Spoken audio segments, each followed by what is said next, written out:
But under the first point, I want us to deal with the problem with getting the gospel wrong. Ephuzweni lami lokuqala ke ngifuna sithole inkinga ngokuthola ivangeli ngendlela engesiyilo. That will mean deserting Christ. Lokho kusho ukuthi uyamhlubuka uKristu. The problem of getting the gospel wrong is that you are deserting Christ. Inkinga ke ngokuthola ivangeli lamanga ukuthi likuhlubula kuKristu. Come with me to chapter 1 verse 6. Woza nami ke ku chapter 1 verse 6. Paul, he normally starts his letters, I pray for you, and so on and so forth. Not here. Paul ke mayeqala incwadi zakhe esikhathini esiningi uvula nje ngokuthi ngiyanikhulekela kodwa lana cha. Here he starts by saying, I am amazed. Lana ke uthi nje ngiyamangala. I am shocked. Ngishaqekile. It's like Paul received the shock of his life. Ngazathi ke uPaul uthola isimanga empilweni yakhe. These are the churches he planted. Laka kamabandla Preach the gospel. washumayela. He received a shock of his life. Uthola ke into emangazayo. What shocked Paul? What happened? Yini ke lemangalisa uPaul? I am amazed Uthi ngiyamangala. that you, Ukuthi nini? among all people, you, Kubo bonke abantu nina. you Galatians, Nina out of all the people, kubo bonke abantu you nina. are so quickly Nisuka masinya kanje. turning away Ngiyaflathela from him kuye who called you onibizile. by the grace of Christ Ngumusa. and are turning to a different gospel. Niphendukele evangelini elingesiyilo. That is where you see the problem of getting the gospel wrong. Yo inkinga ke yokuthola ivangeli You are turning elingesiyilo. away from Christ. Uphendukela kuKristu. This is what has happened.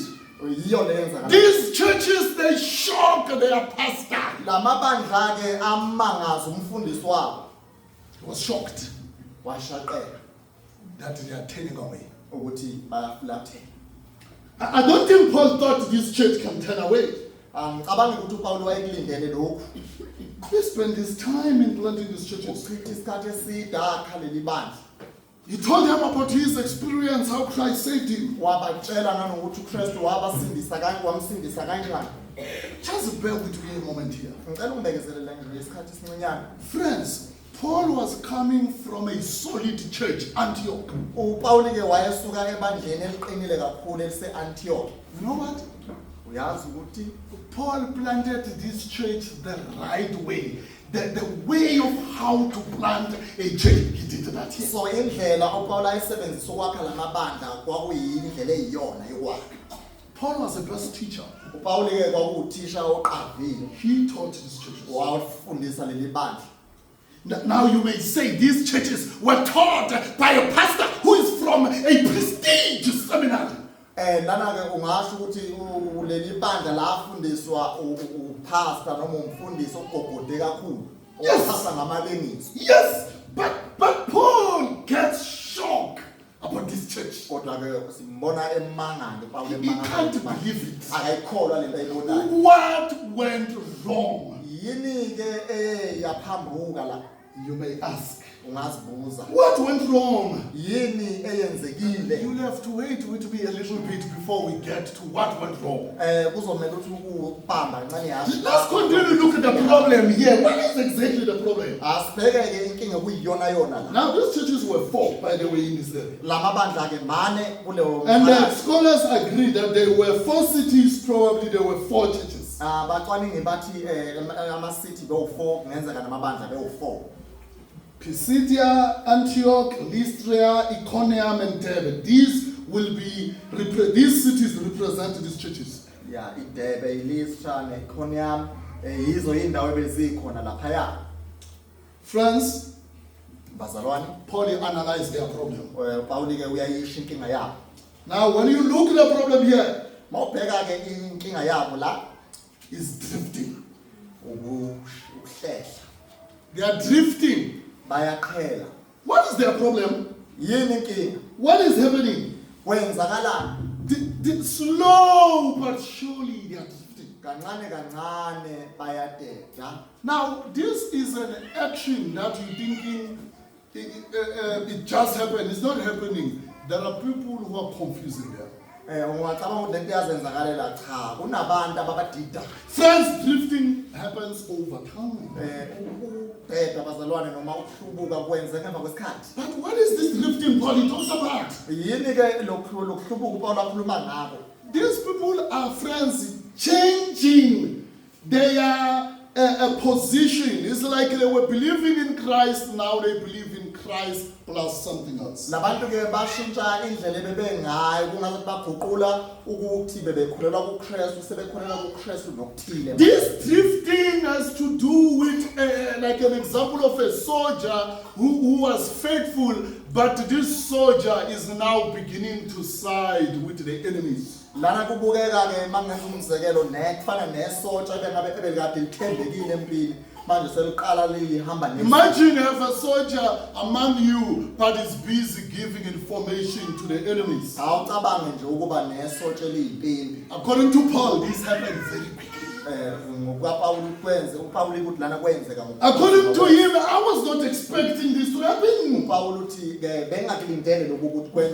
Okay, maybe in one, let it be one church, 4 of them are all in Galatia drifting away. You know, if it's today, all your churches are drifting away wherever you were involved. If it was today, you will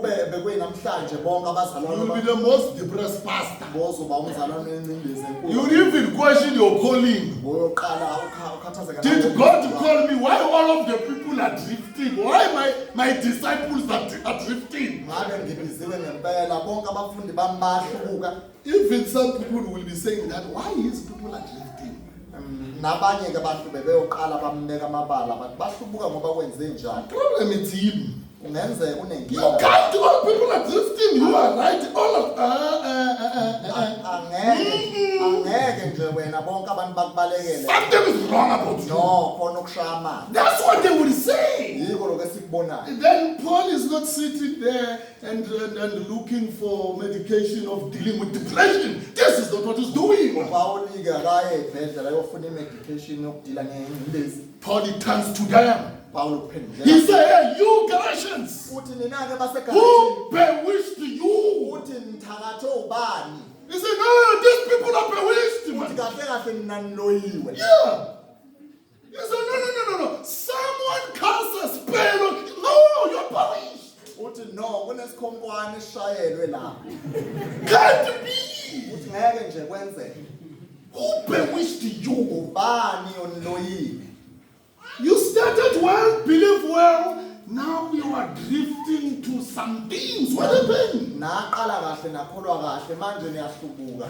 Khale enyonini. Paul says it's like you have lost your mind. Paul uthi kahle kahle niphazamisekile. It is unthinkable this church will do this, friends. Akukholakali ukuthi lebandla lengenza lento eliyenzayo. Who then should be responsible for such a behavior in church? Ubani okumele ke achaze ngalezenzo ezenzeke emabandleni kanje? Who is responsible for the drifting of these churches? Umsebenzi kabani ukuthi kuhlubuke laba bantu? This is what leads us to our next point. Lokho ke kusiholele ephuzwini lethu lesibili. Why is this happening? Kwenzaka kanjani lokho? What causes this problem? Yini imbangela yale nkinga?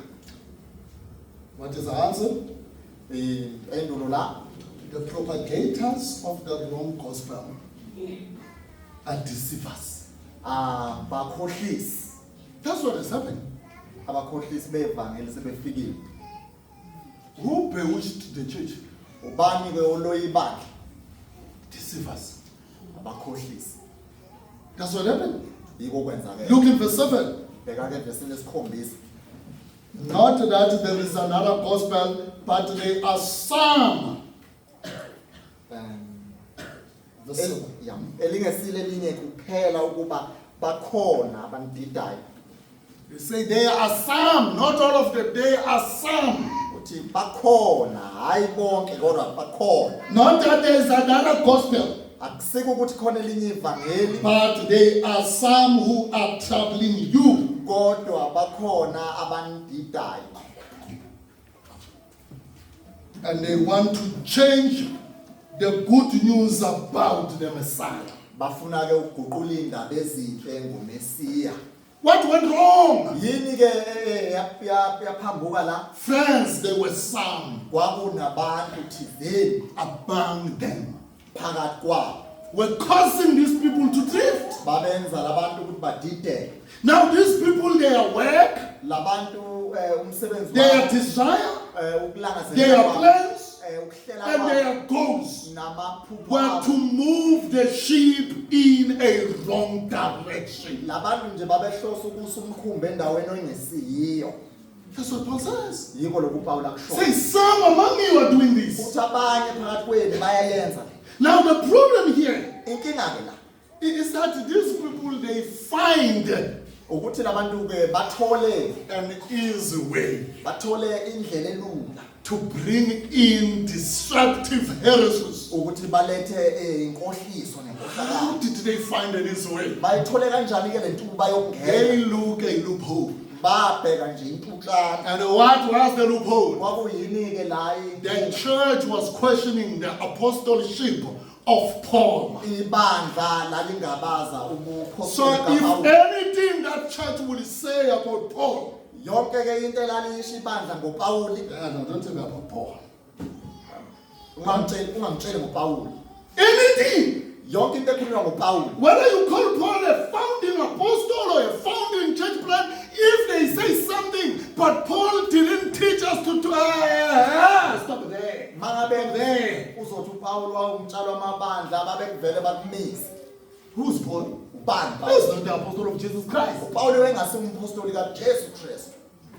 We, Thina they might probably say, I'm from Peter, mongibona ke mina nje ngafundiswa uPetro. I'm from James. Ngifundiswa uJakobe. Who is Paul again? Uthi ubani Pawuli? Don't tell us about Paul. Ungasitsheli ngalomlisi. What happened? Kwenzakalani? Paul says, they taroso you. They taroso you. Uthi uPawuli ke bandidile. These people, they taroso you. Labantu laba banitharosile. What is this taroso you? Kusho ukuthini ke ukuthi tharoso? They agitate. It's agitating something. Ukwenza into ibe impika badala. Causing a commotion within. Ukwenza ukuthi kube khona indisa ngaphakathi. Stirring up some people, stirring some arguments within the church. This is taroso. This is what they were doing. Vusa ukuxokozela phakathi kwebandla. There are some who taroso you, says Paul. Kunabantu abandidayo kusho uPawuli. These people were working overtime to taroso these people. Labantu babenza ngako konke okusemandleni ukudida labazalwane. These people were Judaizers or were Jews. Labantu ke babengamaJuda. It's possible that there were also Gentiles who have repented now and they are these Judaizers. They were possible that they were together and they were busy tarosing these people. Kungenzeka ukuthi nabezizwe babekhona besebenza kunye nalamaJuda laba babesebephendukile. Friends, what is difficult in churches is having people coming among you. Into enzima ke bandleni ukuthi kuvuka abantu khona la ngaphakathi. I remember one year I was in Malawi. Ngakhumbula ke ngomunye unyaka ngangiseMalawi. And these people they know when to hit. Bayazi ke laba bantu isikhathi sokugadla. So I'm in Malawi, we have the APC conference, we are busy breaking the walls of false doctrine there. SiseMalawi ke laphana sinyakazisa sizamazamisa indonga zabantu abangasiyibo abashumayela ivangeli. The devil said, why we go there? Let me go to the church. Wathi uSathane ngoba basale ithi mina ngiphuthumela. That is busy. Let me be busy here also. Ngoba bona basebhizi banyazisana nendonga othi ngiyebadlini. The first man who preached the Sabbath. The first man. Indoda yokuqala ke yashumayela intshumayelo. They actually preach Galatians. Wayeshumayela bona And baseGalatia. here in Galatians, Washumayela kuba say you baseGalatia. church, you are adding to the gospel. Wathi nina bandla nengeze You are bandla. adding doctrines. You are busy with doctrines here. Doctrines here. You are adding here. Wathi nina nibhizi ni matasa ngezifundiso nengeza la nengeza. I listened to the sermon. Ngayilalela lentshumayelo. Tired. Ngangikhathele kakhulu. I told the leaders, Ngase ngitshela abaholi. let that man not preach again. Ngathi ngitshele loyo mbhemi loyo ukuthi angaphinda ashumayele. They're like, Pastor, you are too strict. He's having a Bible study. Let's hear him in the Bible study. Bathi cha lo mtshito asinikeni ithuba uBible study, une-Bible study. So Bible study members were asking, abazalwane beBible study babe. tell us, you were saying that when you are preaching here, we are ending. What are the things we are ending here? Which one? Tell us. Babuzana abazalwane bathi uthe ngeziwe la sicela usibonise lezi zinto ezingeziwe. I'm told the Bible study didn't end well. Ngiyatshelwa ukuthi ke iBible study ayizange iphethe kahle. When I get another report, Mangithola omunye umlayezo. I'm saying, I've said to you people, that man, let him not preach again. Wathi ke ngathi mina mngangiboni nganitshela kahle ukuthi umuntu angaphinda ashumayele. And I'm not today. Ngikho lapho. Flights in Malawi don't work like here. You can go at any time. Indiza ke le eMalawi asifana la. Awuhambi ngesikhathi usithandayo. We came back, we sat down. Sabuye sahlala phansi. What's the issue? Kwakuyini inkinga? Went on and on. Qhubeka saqhubeka. I said, okay, it's fine. Then don't preach Samtshela umfolo ukuthi angashumayeli until you get those things right. uze uthole uvumelana nathi lezi. He said, I rather leave Wathi ngamane ngihambe because he was Taroso in the church. ngoba waye Causing the church, stirring the church to some direction. wayeholela ibandla endaweni engesiyo. And when you were gone, Ma sehambileke. I even have the last meeting with him when I was going. He didn't tell me. I will remain, tell them whatever you are teaching is wrong. He didn't tell me that. I was with him in his house. Before I was leaving early in the morning, I was with him in his house. He didn't mention that. Ngaphambi kokuthi ngihamba akazange asho ukuthi uzoqhubeka afundise le yanto. Ngavalisela kwakhe vele. Wahambela kwakhe. Okay. Friends, among you. Phakathi kwenu bazalwane. It's painful, right? Kubuhlungu kakhulu. When somebody arises among you Uma umuntu evuka la phakathi kwethu and teach the wrong gospel, bese fundisa ivangeli engesiyilo. it's tough, right? Kunzima kakhulu. It's painful. Kubuhlungu. You know why?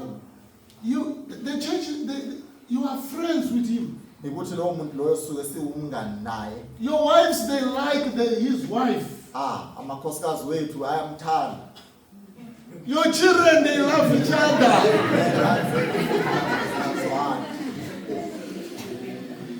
You know what these people were doing, friends? Uyazi ukuthi yini le ababeyenza abazalwane? Paul says these people were perverting the gospel. Ukuthi ke babedidisa They ivangeli. were turning it to something else. Babeliphendula. They were not adjusting the gospel. But they were eating. That's what fake does. Fake, you know fake things you buy from China, man. You know, man. You know fake. Ngayazi bazalwane into eyimbombayi. Fake, it looks real. It's iPhone. Yeah. It's the one. What's wrong? Umbombayi ubona impela ukuthi yini aphula le. Yini. And when you look at the pictures, that's what you're like, but it's trying. Kanjalo noma ubheka izithombe zakhona acaci kahle ukuthi noma isibhakela. That's the problem, friends, Yiyo ke inkinga of fake. inkinga nombombayi. Do we understand that? Siyaqonda lokho na. The problem of fake is just adding certain things to the true gospel. Inkinga ke ngombombayi ukuthi wengeza into encane phezulu kwevangeli. What they were adding, you may ask. Yini ke lena ababeyingeza? No, you are a Christian. Ukuthi ungumzalwane umKristu. But you need to be circumcised. Kodwa udinga ukuthi usokwe. Imagine you go to a Gentile church or a church that is mixed. Awucabange ke uye ebandleni leli. You say you are a true Christian. Bese ufika ukuthi ungumKristu. The problem, you are not a Zulu. Inkinga yakho awubuye Natal. You people, you are true Christians. Mina ngingamaKristu ngempela. But you are missing. You must be a Zulu. Kumele ube umZulu. Only then you are full. You are complete. Mongathola lokho uzobe sophelele. How many of us will make it? Bangaki ke abangakwazi ukuba amaKristu. Gonna Taroso the church. Uzokhoza ukuxokozela ibandleni. That's what we're gonna be doing. Yiko lokho uzobukwenza. That is what these churches were adding. Yiko ke lokho lamabandla ayekwenza. And as time goes on, these churches probably started accepting this, started speaking like it is even in their pulpits. Yes, you have believed in Christ, but you are missing something. Yes, you have believed in Christ, but they started to lie. Lamabandla-ke yaya lento yanda kuwo wonke yanda ukuthi yebo unayo uKristu kodwa nishoda ngalokho. Ninayo uKristu kodwa nishoda ngalokho. We've seen their problem. Sibonile inkinga yabo. We've seen what's wrong. It's because of the propagators, those who are bringing the false gospel. Siyabona futhi imbangela yako konke lokho kwenzakalayo ukuthi kunabantu abangenile abavuke ebandleni. But in number 3, I want to canvass this idea. Phuzweni lami ke losithathu nawo umqondo engifuna ukuletha. Protecting the gospel. Ukuvikela ivangeli. Protecting the gospel. Ukuvikela ivangeli. And that is discipline. Lokho ke uqeqesheka. Yeah. Discipline is Suzulu. Church discipline, what do you call it? Ondif. Yes. Protecting the gospel. And that's what Paul does here. How should they respond? What is their response? Yes, there is this problem. Yes, there are people who are deceiving them. So what must the church do? What is the plan of action? This is what they must do. Look at verse 8. But even if we or an angel from heaven should preach to you a gospel other than what we have preached to you, a curse be on him. Kepha-ke noma kungaba yithina noma ingelosi evela ezulwini enishumayeza ivangeli eliphambene nalelo esanishumayeza lona makabe ngoqalekisiweyo. Friends, how can the church protect the gospel? What is the church supposed to do? How should they respond? I've asked that question. Friends, the church should discipline those who are not preaching the true gospel of Jesus Christ. That's how the church protects the true gospel. Fred, this is where Africans, we're going to struggle big time here. Africans, we struggle now. When come to issues of discipline, we struggle. You know, Africans want to be nice. We want to please people. Saying amen to everything. Also, you know those who preach amen, amen, amen, amen, amen, amen, amen, amen.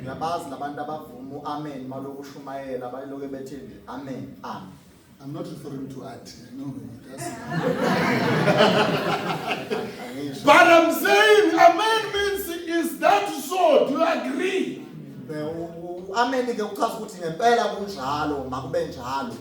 And there are those also say, and by the way, it's not in the Bible. Do you agree or you don't agree? There's no, there's amen or you don't agree.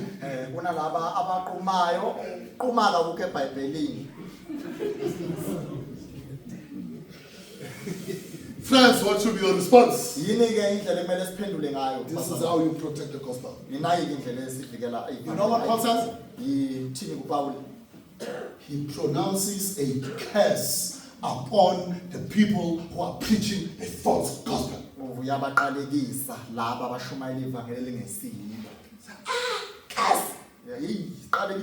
How can a preacher, a man of God, a pastor curse us?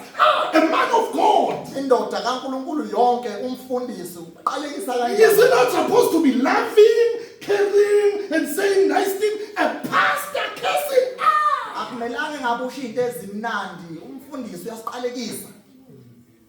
Pastor. Now, it's like Paul knows they asked the question. He repeats it. Maybe some they think it's a slip of a tongue. Look, verse 9. As we have said before, I now say again, if anyone preaches to you a gospel contrary to what you receive, a curse be on him. He repeats. ngisaphinda nakaloku ngithi uma umuntu elishumayeza ivangeli eliphambene nalelo enalamukelayo makabe ngoqalekisiweyo. You say, I'm repeating it. I didn't make a mistake. Uthi cha akushelelanga ulimi uyaphinda. Curse that person. Alexander umuntu lo. And that's the word anathema. Yilo ke lelo gama elithi anathema. Curse. Siqalekiso. A person who preaches the wrong gospel. Umuntu oshumayela ivangeli elingesilo. Now Paul, he writes to them. He's going to them. He's going to visit them. But he's writing to them in advance and say, according to me, I have cursed that person. Paul ke uyababhalela uthi lo muntu loyo ngimqalekisile. According to Paul, he gives God's judgment on the issue. Lana kuPaul uletha isahlulelo sikaNkulunkulu kulolu daba. You know what is God's judgment? Uyazini A curse be on someone who preaches a different gospel. uNkulunkulu ke amakaqalekiswe umuntu oshumayela ivangeli elihlukile. This is a way to protect the true gospel. Lena ke indlela yokuvikela ivangeli eliyiqiniso. How do we curse people? Sibaqalekisa kanjani ke abantu? Lest you start thinking of this word of faith movement where people say your words create things. Your words don't create anything. Let me not. Your words don't create things. I can tell you now. Nothing your words can create. Ukuthi ngicacise le ndaba yokuqalekisa ngaphambi kokuthi nikholwe ukuthi ilimi liyadala njengoba abantu basho. Ilimi alidali lutho ningazikhohlisi. There's nothing we have created with your word. Ayikho nje into ongayidala kuze kube manje. You've been trying to create a beautiful husband. It's not coming. It's not happening.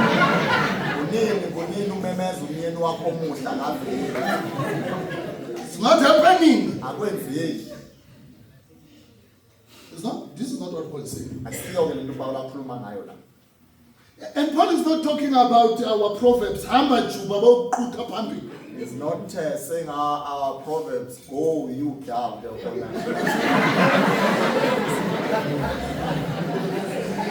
What is Paul talking about?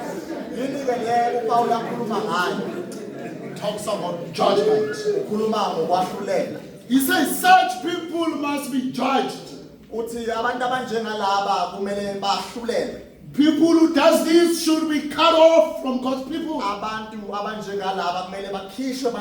They shouldn't consider these people being used by God. In other words, this church should practice church discipline on anyone who preaches a different gospel. The church should call them to repent. If they refuse to repent, the church should excommunicate them. They cannot continue to teach a gospel that is not in line with the Bible. They cannot. The church should excommunicate them.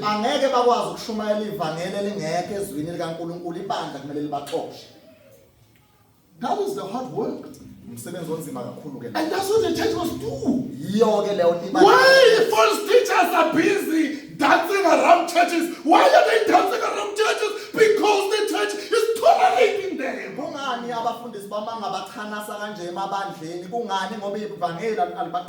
It's busy blessing them with amens. Friends, the church should get the gospel right. If they get the gospel wrong, they will get everything wrong.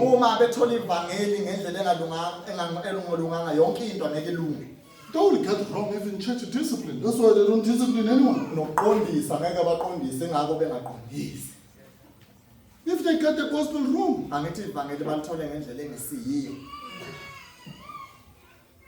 everything they will get is wrong. So, Pastor, what did we do with those people who arose among you, who were teaching the wrong gospel? We talked with them, we called them to repentance, they refused, we excommunicated them. Yeah. That's what we did. That's what we did.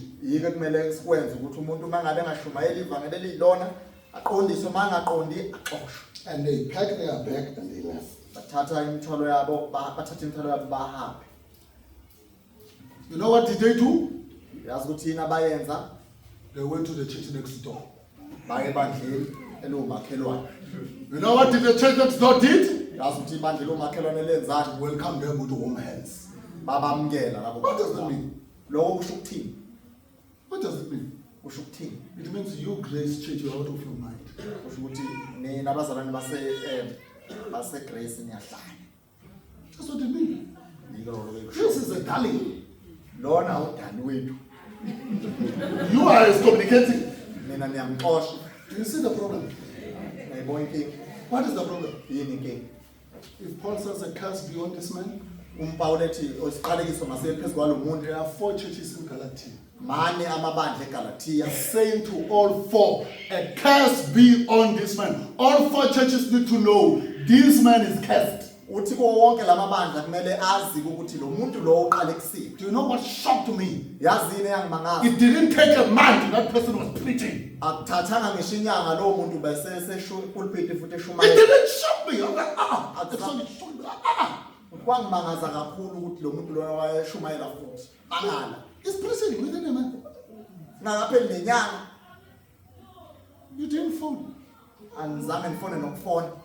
And we sat down with the pastor and we were talking and we were talking. He said, I didn't know. I said, but you know that in a month you must preach. Ngahlala nomfundisi ukuthi ngimbuza ukuthi lo muntu lona kwenzakaleni wathi umfundisi akazi ngathi kodwa nenyanga eyodwa lo muntu siyashumayela futhi. Do you see what's the problem? We pastors sometimes we can put a church too. Yayibona inkinga ke thina abafundisi ibandla singayifaka kulo futhi. Do you see? Yayibona A lack of church discipline. inkinga ke yokungabi noba. And today it's nice, and Brajay will elaborate on this on our last session. Today is nice. If you have discipline on this church, you run to that one. They accept you because they want members. We have churches who are craving for members. They take anyone. Futhi namhlanje kulula kakhulu ngoba masixoxa la uya kamakhelwane nabo baswela imember bayakuthatha. And they are happy. Bajabulile. They call that growth. Bajabulile ukuthi ubalekele ngakhona bathi ibandla liyakhula. It's not growing. Ibandla likhulu kanjalo. It's just goats piling up in one place. Imbuzi nje ziyaya. That's what is happening. Iyo into. And you call it growth when goats are piling up in one place. That's not growth. Wena uyajabula ukuthi unembuzi eningi. Friends, Bazalwane, Paul says, a church that will protect the true gospel need to practice church discipline. uthi ibandla elizokwazi ukuthi livikele ivangeli kumele liqondise. Friends, let's move to conclusion now. Asiphuthume-ke siye ngasesiphethweni. Paul ends this and say, look in verse 2. Evesini leshumi uphetha kanjena uPawuli. For am I now trying to win the favor of people or God? Or am I striving to please people? If I were still trying to please people, I will not be a slave of Christ. Ngokuba manje ngizincengela kubantu noma kuNkulunkulu na. Ukho ngifuna ukuzikholekisa kubantu yini. Uma bengisazikholekisa kubantu kungaba angisiyo inceku kaKristu. Paul ends by saying, look, because when you say discipline people, the challenge you start coming is like, people won't like you. Inkinga ke ngokuqondisa abantu ubanyama nambana. There are people not going to like you. Abantu ngeke bakuthande. Discipline is painful, friends. Uqondiswa akukho mnandi. It's not good in a church. Bakuthanda abantu. That is needed Kodwa yinto eyisidingo. because we are protecting the true gospel. Ukuvikela ivangeli eliqiniso. So if you have a problem of pleasing people, Kodwa ke mawune inkinga ke yokuthandwa abantu. Paul says, I'm not striving to please people. That's not my goal. I'm not striving for people to clap hands for me. That's not my goal. That's what he says. Awuna ukuthi iphupho lami vele mina kusikuchaza abantu. Kusilo nje lelo. Paul says, if that was my goal, if that is what drives me, if it's my ministry, I'm just trying to please people, make people happy. If that was my goal. Uthi uma bekuyiphupho lami ukuthi ngichaza abantu, ngijabulisa abantu, I will not be a slave of Christ. bengeke ngibe inceku kaKristu. Being a slave of Christ, Uma ufuna ukuba inceku kaKristu, you cannot go around pleasing people. angeke uhambe ujabulisa And abantu. what people want, Yini ke abantu they abayifunayo? want to be pleased. Bafuna ukukitazwa. The church should protect the gospel. Ibandla kumele livikele ivangeli. There's something disappointing happened recently. Kunento ephoxa kakhulu eyenzeke nje kungekudala. It started being nice thing. Iqale nje igcina iba yinto emnandi. It started being nice. It's like it's a nice thing. Okay, manje mayiqala iqale kungazathi into emnandi. It was making us as Christians also say, God is working. Nathi singamaKristu besithi la impela inkosi isemsebenzini. God is saving Gogo Maweni. uNkulunkulu usindisa isangoma. Yeah, Gogo Maweni. Ugogo uMaweni. Everybody's happy. Wow, God saving Sangomas. Sajabula kakhulu ukuthi inyani yaphenduka. You remember that? Khumbula. And everybody talks about it. I'm saved. I'm saved. She said, I'm saved. I'm saved. Wonke umuntu wayethi msindisiwe. No, that's what she was saying. Oh yeah, uyena ugogo Maweni wayehamba etshela abantu ukuthi uphendukile. And he tells his fellow Zangomas. Sihamba kuyotshela izangoma lapha nazo. He's not coming to tell pastors. Akeze uzotshela abafundi. Tell other Zangomas I'm saved. Utshela ezinye izangoma. No, don't ask the wrong question. Come to pastors. Woza ke bafundi. Come to Christian platform. Tell them you're saved. Woza la kithi esindisiwe. Let them ask you questions. AmaKristu kube yiwa kubuza. No, he's telling Zangomas. Cha, uyakulaba abayizangoma. I'm born again. Uthi ngizelwe kakuhle. What's wrong with that? Yini inkinga ngalokho? That thing is not defined. I'm born again. Lonto leyo ayichazwanga. I'm now in a new journey. Usho ukuthini? That thing is not defined. Listen to this. What do you mean? Abantu abayiqondi. How are you saved? How are you repenting from your sins? No, it's not defined. I'm saved. Cha, ayichazwa. Uthi nje ngisindisiwe. Last week she surprises me. Awu evikini elidluleke Shocked me. wavele She's now dressing in white. segqoke. She's now appearing in the cathedrals, churches. And those people are not saved. They don't know what she's doing there. Because she says saved. Those people is another version of Zangomas. She goes to that version of Zangomas. Now she goes there. She even missed the outfit. They don't dress like that. Qoke ezinye ke impahla ovakashela elinye igumbi lezangoma. She missed the point. Akayiqondanga sidalwa le ndaba. Do you see that? Yayibona. Okay, if she's your friend, just say, hey, you went to the wrong man. Uma ke ukuthi umngane wakho umsize umtshela ukuthi udukile balekela ngapha. Why, friends? Kungani? Because this gospel saves, right? Ngoba leli vangeli liyasinda. The gospel changes lives. Ivangeli liguqula impilo The gospel tells us we're sinners, lost, Ivangeli liyasinda. separated from God. The gospel tells us our good works cannot send us to heaven. Ivangeli liyasitshela. The gospel says nothing good in us. Akukho buhle. Only Jesus Christ. uJesu. His blood. Yena Is that negazi what lakhe. you are hearing in that Guguma wedding? Siko lokho kusuka ePop Maweni. His blood Gazi lakhe. washes away my sins. Hlanzi zona. I'm changed. I'm a child of God. Ngingumntwana kaNkulunkulu. Is that what we are hearing? Yini yiyo le nto But it's also esizwa. that true. Kodwa yilo leli qembu. We can look at Guguma wedding and say, but is that true in your life? Ngabe empilweni yakho kuyiqiniso yini? Did God's blood Ngabe lelo gazi washes you? liyakuhlanza na? Did it call you to repent? Ngabe lakubizele Trust in the ekuphindeni Lord Jesus Christ? thembeni enkosini na? Is that what is true of us, friends? Ngabe kuyiqiniso ngathi lokho na? That's what we're proclaiming.